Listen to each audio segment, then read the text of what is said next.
Welcome to the show, everyone. Christian Jackson here with Mike Rutherford, special guest, covers Louisville for the Card Chronicle. Thanks for being here with me, Mike. Of course, man. Thanks for having me back.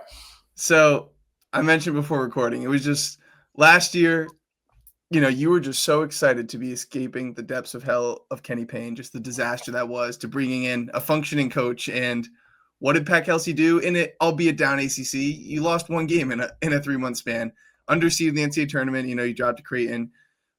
Struggle with some injuries late, but that's in the rear view. You bring back some talent and you bring in some incredible talent, arguably one of the best hauls of newcomers in the country. Tell me how excited you are for this season and just overall how you would assess the offseason that Pat Kelsey just had. Yeah, I mean, I think the fan base is chomping at the bit. Last year, the goal was kind of like, let's have a normal season. Like it's been since pre-COVID where they had a normal, where we're talking about basketball for the entirety of the winter, as opposed to who's going to be the next coach, what's going on here. And that's exactly what Kelsey did. Louisville goes 18-2 in the ACC, like you said, makes the ACC championship game. And you forget, like, they did things last year that Rick Pitino didn't do. Louisville had not won more than one game in the ACC tournament since joining the conference in 2015, which is kind of crazy. When I think they'd been to the championship game of their conference tournament like 6 consecutive years before they joined the ACC. And so to have like that little mini March run, I think was something the fan base was really excited about. And then, I think everybody thought the Selection Sunday, hearing your name called for the first time since 2019, was going to be this cathartic, we've earned this moment. And instead, everyone's just pissed off because they're an 8 seed and they're right underneath the number 1 overall seed in the tournament. So that was the only kind of downer. But I think everybody knew that the bar was as low as it could possibly be for a new coach with Kelsey coming in last year. And I think the hope was have a good season, whatever that looks like, and then let's start the process of being back in the discussion for Final Fours and national titles and all that stuff. And it does feel like Louisville's had that offseason where, we're back to being preseason top 15, top 10, people talking about you in national terms and having legitimate excitement that this team can play its way deep, deep into March. And yeah, I mean, the entire city here is definitely buzzing as we're 17 days away from an exhibition game against Kansas, which will feel like the kind of the unofficial official start of normal basketball being back in Louisville.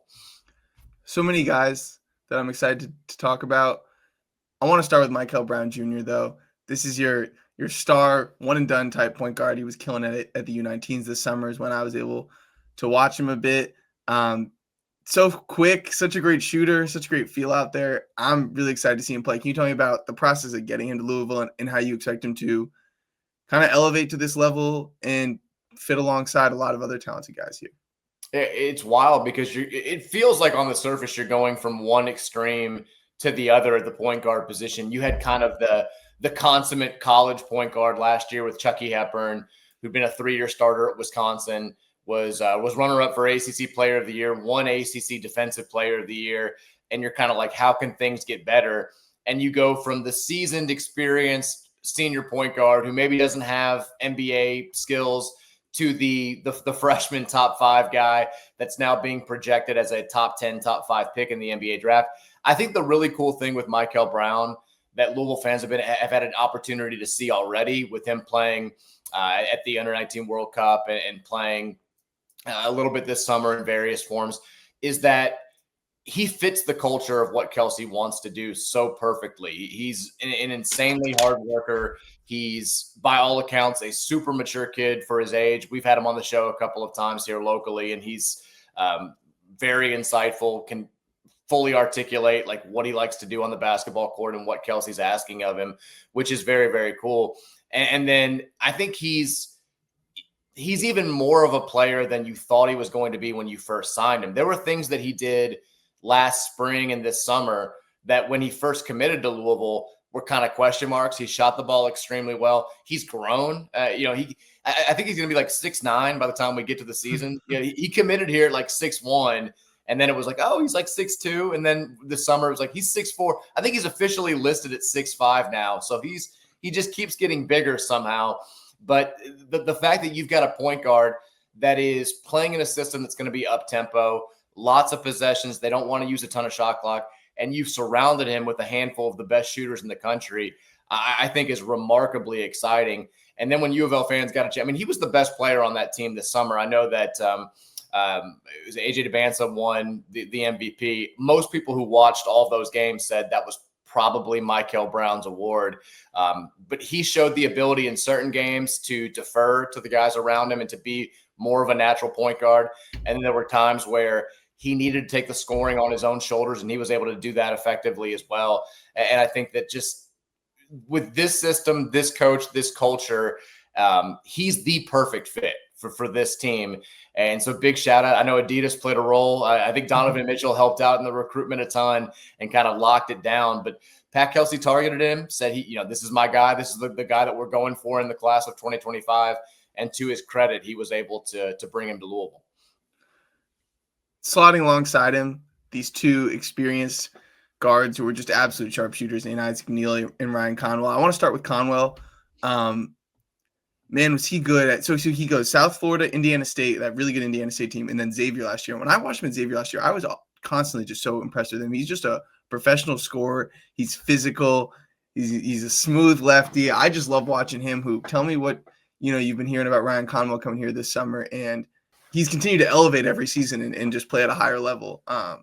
So tell me, I guess, what you expect of him in his senior year. I think the staff very clearly loves Ryan Conwell. And, you lost a healthy amount of the upperclassmen from last year's team. Chucky is gone. Terrence Edwards graduates. Rain Smith graduates. Noah Waterman graduates. So I think that there was a little bit of a concern when it came to leadership. You brought back a few pieces, but most of those pieces weren't at the core of what that team did last season. Javon Hadley coming back because of the JUCO rule was a big blessing. But you kind of wondered where the other leadership was going to come from. And by all accounts, Conwell's been sort of the guy among the newcomers to step up and lead by example. And I think that's indicative in the fact that this week you got the ACC kickoff or the ACC media days, whatever they call it. And they're sending Javon Hadley and Ryan Conwell as their two representatives. He wore the gold jersey is what Kelsey and the staff gives to the best practice player from the previous week. He was the first player to wear the gold jersey during official practice a couple of weeks ago. Everyone knows he can shoot. I think that they're looking at him to be a guy who helps them out defensively a decent amount. Big body guy. He's got the ability. He's got the athleticism to guard the 2 and the 3 positions. And I think they're hoping that he can step up in that department. But he's also a guy that you can see just from the practice videos. They like you when you shoot 40% from 3, thereabouts for your career. Everyone knows that you can light it up from the outside. I think they like his ability to get to the basket as well. And he's showcased that a lot in some of the practice videos that they've released over the course of the summer and now the early months of official practice. But I think they love him as a leader. They love him as the guy that Michael Brown's going to set up maybe more than anybody else. And I think there's a lot of buzz that this is a guy who is probably the safest bet to lead this team in scoring this season. You saw it down the stretch last season. In some of their biggest spots, he just lit it up late in the year. I think he had 38 in the game against Marquette in the Big East tournament or late in the season. He had some really just explosive performances. And I think they're expecting him to be that type of player this year. And it helps that, he's not the only outside threat that teams have to account for. That should result in him getting a decent number of looks from the outside. And then they're hoping that when teams overcompensate for his outside shooting ability, he can burn them getting to the basket. But it's very clear from anybody you talk to around the program that they are extremely high on Ryan Conwell. He's just such a bucket. He's so skilled. It was 5 straight games he had 20 or more, and then he had the 38. Didn't finish as strong with only 11 and 12 in the tournament, but, a super, super high ceiling guy. And then McNeely coming over from Virginia, 42% three-point shooter in his career. And I went back to see what the score was when Louisville played Virginia last year, and they won by 20 and 14. I can only imagine as Isaac McNeely's running around a pin down screen for the 50th time, down 20, watching Louisville have so much fun just playing with pace. He's like, I gotta get the hell out of here, and I gotta play somewhere where I can take some transition threes and just play and for things to be easier for me. So just tell me about getting Isaac McNeely here. Obviously a very highly recruited player in the portal, and how you see him fitting alongside these other two guards. Yeah, I mean, I don't. The staff would, I don't think, ever say anything like this publicly, but they kind of realized when they were scouting Virginia for both the games they played that like this is kind of the only guy that we have to really worry about. I think the entire defensive game plan revolved around like let's not let this guy get 35 points, and we probably are going to be in pretty good shape. The crazy thing about McNeely, like you said, playing in that system at Virginia, especially last year when they just didn't have a number of pieces around him. He took a grand total of 6 transition 3-pointers last season. Wow. He may take 6 in the first game this year. He's got the ultimate green light. He's going to be, he and Conwell both will be kind of this year's Rain Smith, where if you pull a contested shot from 25 feet and you miss it by 7 feet, they're not going to get mad at you. They're going to say, shoot it again next time because we think you're going to make it. And I think that's the real exciting thing about a handful of guys on this year's roster. With last year's team, outside of Rain Smith, you had a bunch of guys that had been kind of like, one year they shot 38% from 3. One year they shot 30% from 3. Maybe they had a fluky run where they shot 42% from 3 for a couple of months, but you knew it was going to ebb and flow. With Conwell and McNeely, both those guys have played 3-4 years of college basketball, and they've always shot right around 40% or a little bit better than 40% from 3. So it would be a extreme shock if one of those guys dipped well below their career average to like 31%, kind of had a Noah Waterman type season where, he shoots 25% from 3 last year. And you're like, what are you going to do about it? You know that you've got 2 of the best shooters in college basketball, and you've got a handful of other guys around them that also are going to be able to light it up. But I think that's the main reason why they went out and got Isaac McNeely. They saw him as kind of the pseudo replacement for Rain Smith, who was fantastic for Louisville last season. And the benefit is he's bigger than Rain. I think he's a little bit more versatile than Rain. He should be able to defend a little bit better than Rain did and knock down the 3 at just as high a rate. So, yeah, you could tell they had their eyes on those 2 guys in the portal. And both of them have said, and if you want to toss Adrien Woolly in there as well, they came to those 3 guards in the first weeks of the portal being open and said, look, it's not 2 spots for 3 guys or 1 spot for 3 guys. We want all of you. Like, we want to have the best shooting team in the country, and we feel like we can make that happen if all of you guys sign up. And we promise, there's going to be enough shots to go around. We are going to launch it at a ridiculous rate. And McNeely was the last guy to sign up. I think people were a little bit concerned after Conwell and Woolly had both committed. But he was like, look, there's enough shots to go around. I want to be a part of something bigger. This was the team that recruited me that I thought had the best chance to win a national title, and that's why I'm here. So, yeah, he was a very important get for the staff. Let's get to Woolly coming over from Kennesaw State, 19, 5 and 4 on 42% from deep, 5 attempts. I love the decision for him to come here. You said he came before McNeely, but just this idea of, Brown's probably gone, Conwell's gone, McNeely's gone, and he can take this year to contribute to a really high-level team off the bench and, maybe potentially take the reins next year. But tell me about this kid. How did he end up at a school in the A-Sun? Because everything I've seen on him, he's a really good player. Yeah, I mean, I think everyone's kind of wondering after watching him last year, how did he actually fall down to this level? But, you go with if Conwell and McNeely are kind of the known commodities, they've played a lot of college basketball and you know what you're getting. Woolly was the guy that you were like, we're banking on him being just as good at this level as he was in the Atlantic Sun last season and being a guy that has legitimate NBA potential. And you never know for sure. I mean, some up transfers just simply the stage is too big and they can't do what they were able to do at the Sun Belt or CUSA or what have you. And with Woolly, I think that they believe that he's going to be very, very good here. He's popped up on some NBA draft boards. He's the most versatile of the 3. I think he's the best defender of the 3 too, which is another big reason why they wanted to bring him into the fold. Defense, I think, is maybe more of a concern than offense with this group for obvious reasons. But I think he's got the biggest skill set and the highest upside if we're talking about the 3 guards outside of Michael Brown. He can shoot the 3. Another lefty. We love a good lefty 3-point shooter here at Louisville, apparently. He's very crafty, very switchy. I think he's the best at getting to the basket. And like I said, from the folks who have seen practice so far this year, they say that he and Kobe Rogers, who's the backup point guard who came over from Charleston, redshirted last year, those are the 2 best defensive guards that they have. And Woolly obviously is planning on playing, I think, more minutes than Kobe Rogers. So he should help out kind of minimizing that gap defensively at the point of attack without Chucky Hepburn this year. I think Woolly will help out, but he is, he's, I think, more raw than Conwell and Woolly, but the ceiling is higher. And if he's able to kind of develop over the course of this season, could definitely be a guy that plays his way onto some NBA draft big boards or makes himself a guy that demands a sizable chunk of money, even more money next year in the transfer portal, or if he chooses to stay at Louisville, that NIL is going to be extremely high. I think he's very, very gifted and kind of the X factor for this team.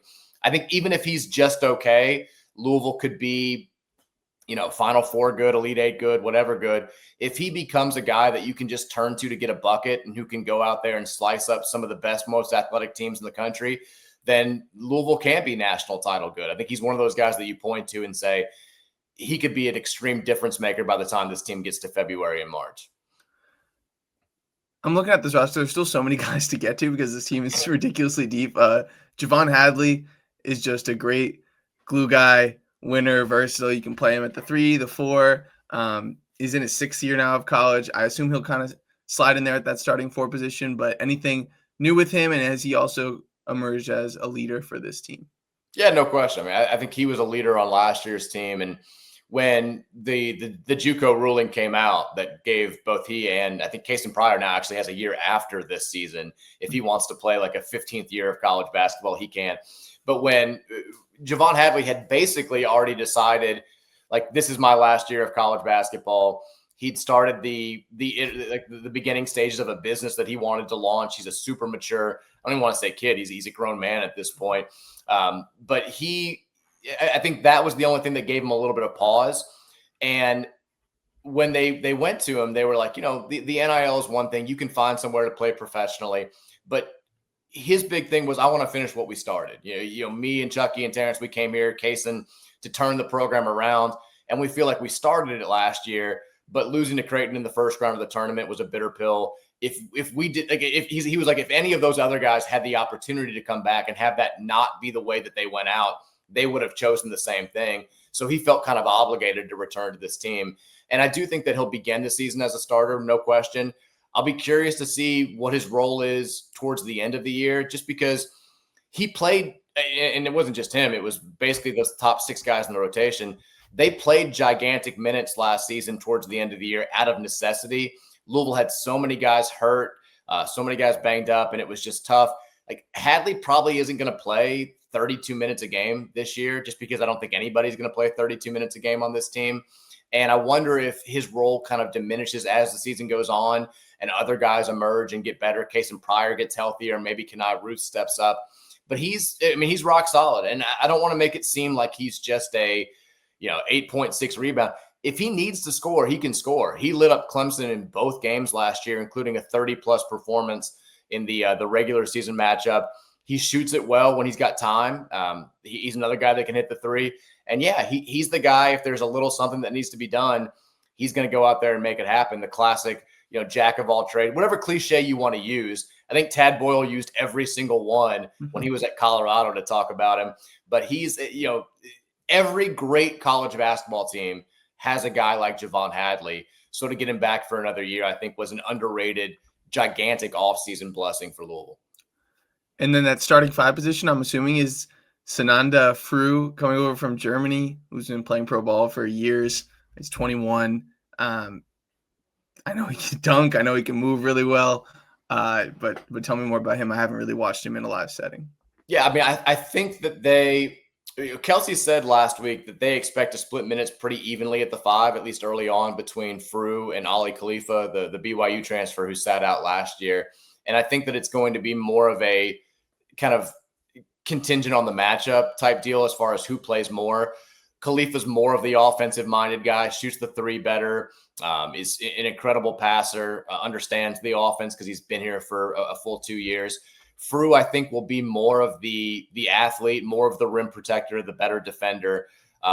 He can shoot it a little bit. I think they want him to shoot the 3 when he's wide open at times this season, but that's not going to be his bread and butter. But yeah, I mean, it's become a trend in college basketball that I don't think is going away. This is a guy who's played since he was 17 years old in the BBL, the highest league of German basketball. He spent some time with the national team. He's been playing against seasoned grown men since he was in his late teens. And I think that type of experience is going to help you significantly when you come over here and play in the ACC. And it's why you're seeing so many programs go out and get those same types of players. He's big, he's athletic, he dunks, he defends. I think that the staff really believes he's going to be a lot better than maybe the national folks are giving him credit for right now. Just kind of reading the tea leaves. I think that they've got something special there.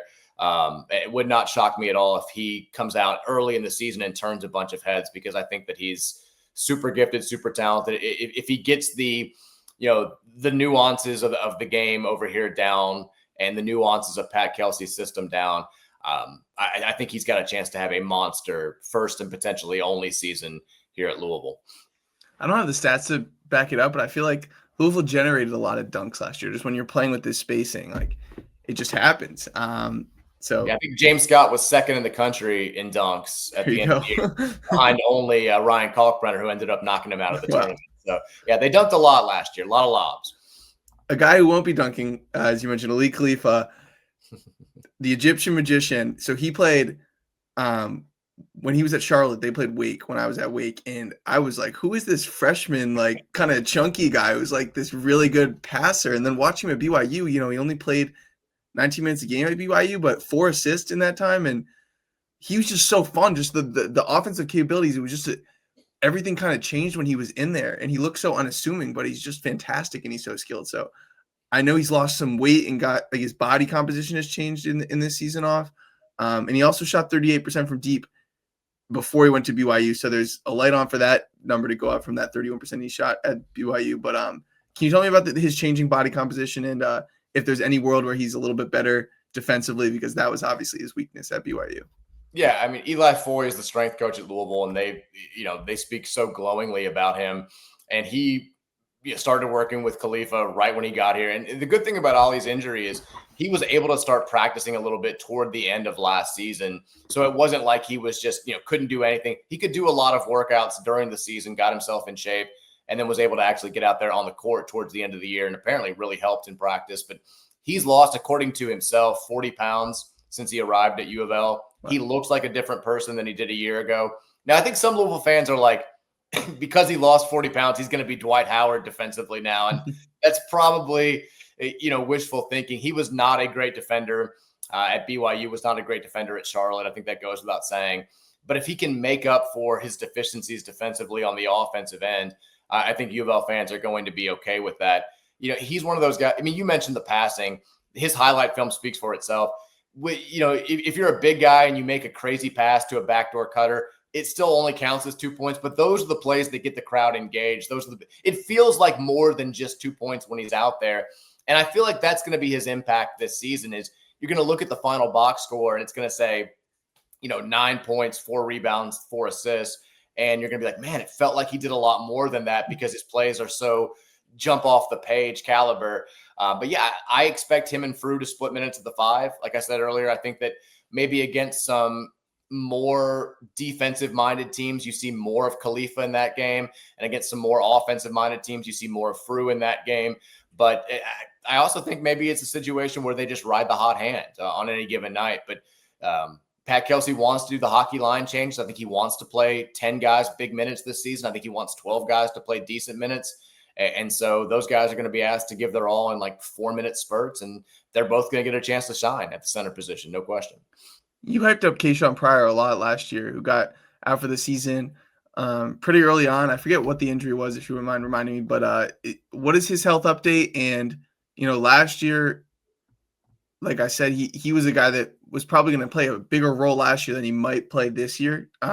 Is that fair to say? And, still a 6'10" guy who can move really well and shoot the 3. So a very valuable piece off the bench. I mean, Kaysen tore his ACL in the Battle for Atlantis championship game, and was out ever since then. He pretty early on would tell Louisville fans, like, I'm coming back, I'm coming back, I'm coming back. And it was one of those where I think the fans and the media folks around here were kind of like, may not be up to you. In this day and age, you've got to work out NIL deals. They've got to have more money for other players.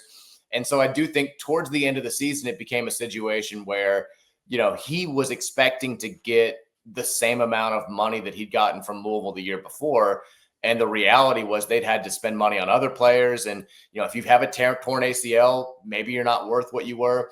And so I think he kind of went out there. I don't think he ever officially entered the portal, but maybe kind of went out there and felt around and saw what maybe his worth would be on the open market, for lack of a better term, and then chose to come back to Louisville and probably signed for less money. And like you said, probably is going to play less of a role than he did or was set to play last year, where most people thought he was going to be the best or second best player on that team. And now this year, he's just now getting back into being 100% go in practice. I think last week was the first time where he participated in some 5-on-5 stuff. And there's some clips of him out there dunking. Looks like he's okay. He has said he'll be good to go for the first game of the season coming up now in less than a month. And he has repeatedly emphasized that he'll be good for the Kentucky game on November 11th, which is what everybody wants to hear. But I think he's a guy that his role on this team is going to become more clear as the season goes on. He can play the 5. I think he's more of a natural 4, but he was one of the guys that was shooting the ball the most last season from 3.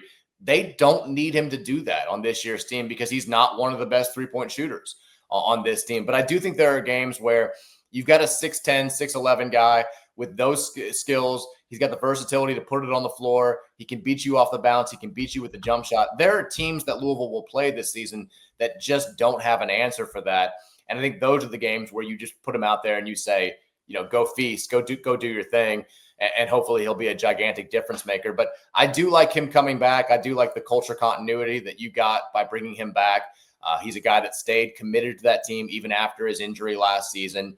And if he gets back to 100% this year, yeah, I mean, he's a super versatile player who can be one of the best players on this team. But I think as of right now, it's just kind of a gigantic question mark as to where exactly he's going to fit in after being out for so long. Couple final guys to get to. Kenai Ruths played in a limited capacity last year, but when he was in there, he's a good athlete. He's got good length, and he was a guy that I wanted to see more of.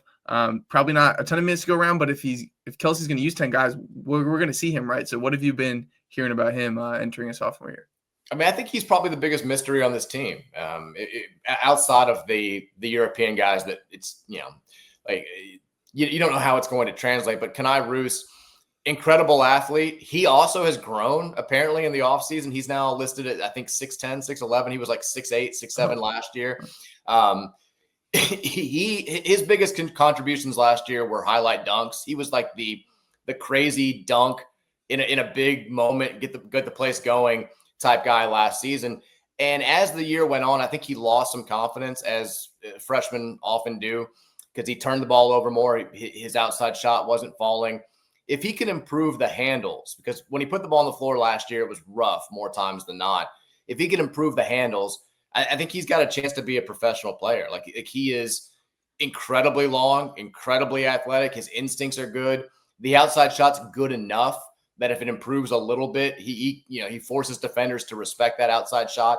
And then if he gets a step, he's gone. I mean, he dunked from some outrageous places last season where when he left the floor, you're thinking, I don't know if he's going to be able to even lay that up. And then he just crams. So I think everybody's kind of hoping that proverbial sophomore leap happens with him and he's a breakout star on this team. But at that 4 position, I think it's the one where you have the most question marks. Could Kenai be the starter by the end of the year? Could Javon Hadley be, even better than he was last season? Is Kason Pryor going to step up and grab some minutes there? And I think those first 2 months are going to be, for Pat Kelsey, all about figuring out which guys can mix and match in that front court. He's going to be involved. I'm just not sure how much bigger his role is going to be this season. I think it all depends on how much he's improved over these last 7 months. Evangelos Zougris, another of these 21-year-old European guys. I don't know if I botched that name, but tell me about him and what his game's like. He's going to be the most popular player in Louisville. No question. I mean, he is all intensity. There's a photo of him when he was playing for the Greek national team where he's like got blood pouring down his face and he's like screaming into the camera. Like, that's who he is. Every video we see of him, he's like clawing after a loose ball. He's getting up. He's screaming. He's going nuts. I think that he's the ultimate vibes guy, but in an on-court capacity. His energy, I think, is going to be infectious. I think his offensive skill set has a ways to go, but when it comes to rebounding, defending, running the floor, that's going to be his bread and butter. I think he'll play like 7, 8, 9, 10 minutes a game.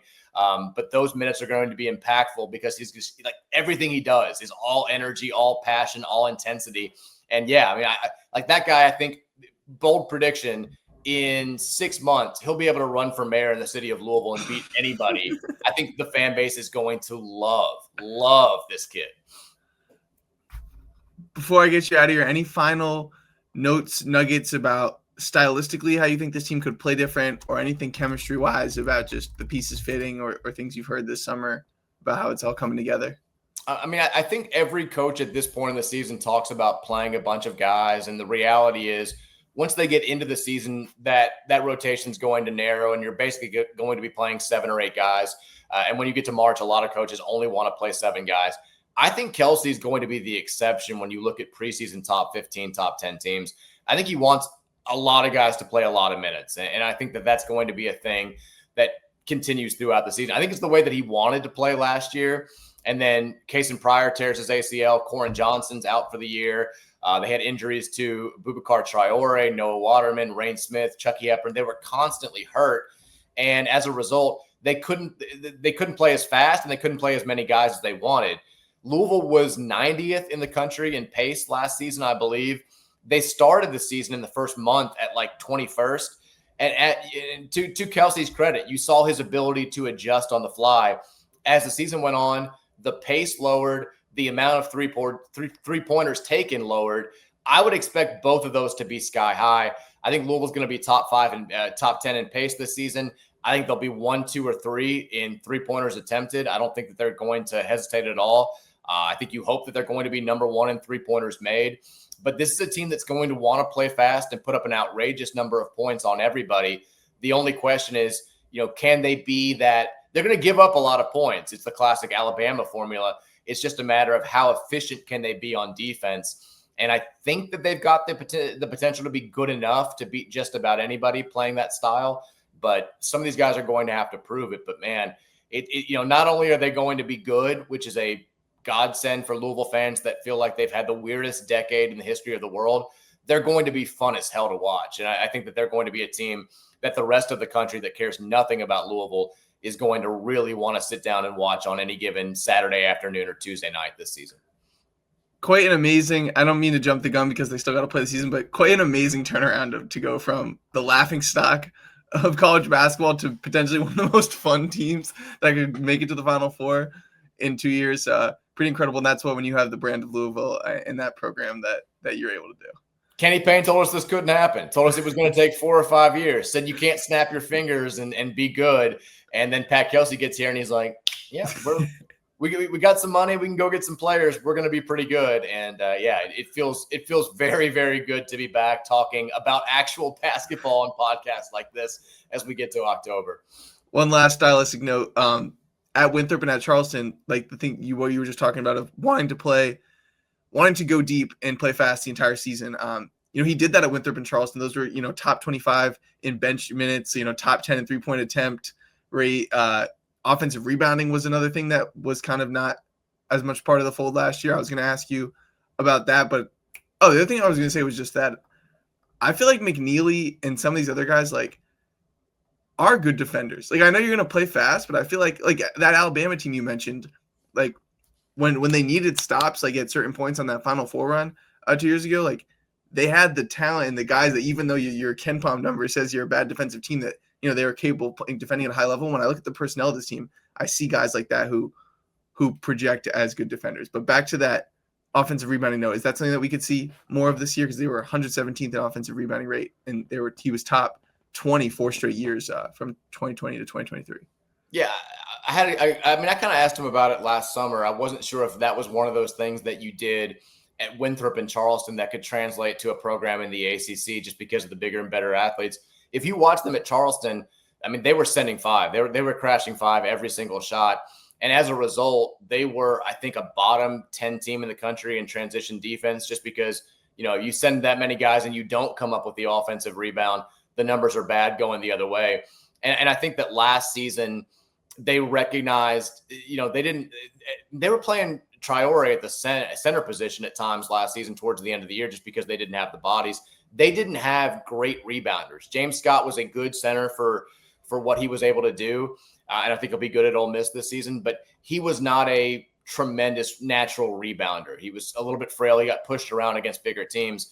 And I think early on, Pat realized when you're playing the best of the best on the non-conference schedule and in the ACC, like, we're not going to get that rebound 7 out of 10 times.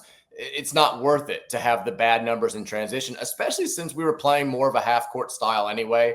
And I think a lot of that was revolved around how good Chucky Hepburn was. Kelsey loves ball pressure at the point of attack, and Hepburn was the best player in the country at doing that. I think that he'll still keep that mentality this season with Michael Brown or Kobe Rogers, probably more with Rogers than Brown.